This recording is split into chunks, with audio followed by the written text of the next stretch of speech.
As this week's Parsha begins, there's a commandment. The commandment is to conduct a census.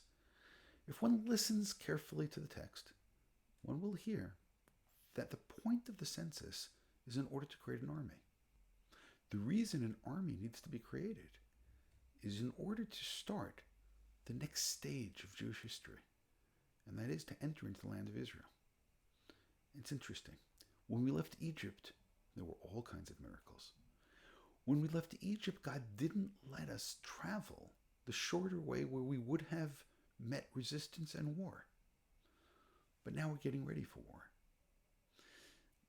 It's implied, and this is certainly the way the Ramban understands it, is that we're going to need to be prepared to fight, to have the land of Israel. Which means even though God certainly can do miracles, the Ramban says it's better if miracles are not manifest. Even though he allows that there's sometimes in history, for God's reasons, that there needs to be a miracle, the way that God prefers to act according to the Ramban's understanding is by not having the blatant, miraculous event take place. Rather, man needs to do their part. We need to do the best that we can. We need to work within the rules of nature. And then hopefully behind the scenes at least, God will help us. Now it's interesting because when the Jews left Egypt, they were in reality two destinations. And it's easy to get confused. One destination was Mount Sinai. And we went there, and the truth is it was complicated. We spent more time there than we should have. And now we're getting ready for the other destination. The other destination is, as we said, the land of Israel. This coming week, there's going to be a holiday which will take place, the holiday of Shavuot. If one is careful to understand the meaning of the holiday Shavuot, it actually represents these dual destinations. Because on the one hand, the holiday is when we celebrate the giving of the Torah, Mount Sinai, the destination that we arrived at first.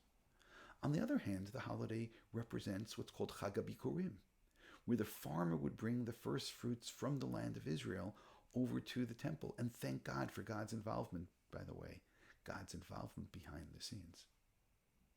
As the farmer knows, had the conditions been wrong, too much rain, too little rain, too much sun, too little sun, rain at the wrong time, and all kinds of other things could take place to frustrate the ability of the land to give forth its fruits.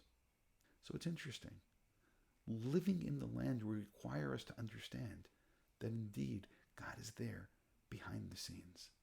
On the other hand, there's a beautiful interpretation of the Seforno. He says at this point, even though we will be entering into formation, he doesn't understand it as military formation. He understands it as marching formation.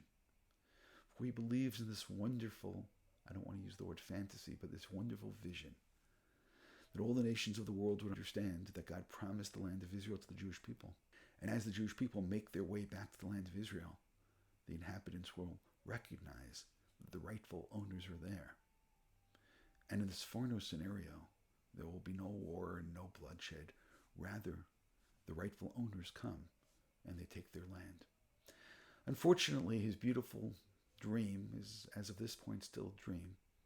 And we hope and we pray that the dream of the Seforno will really come to fruition.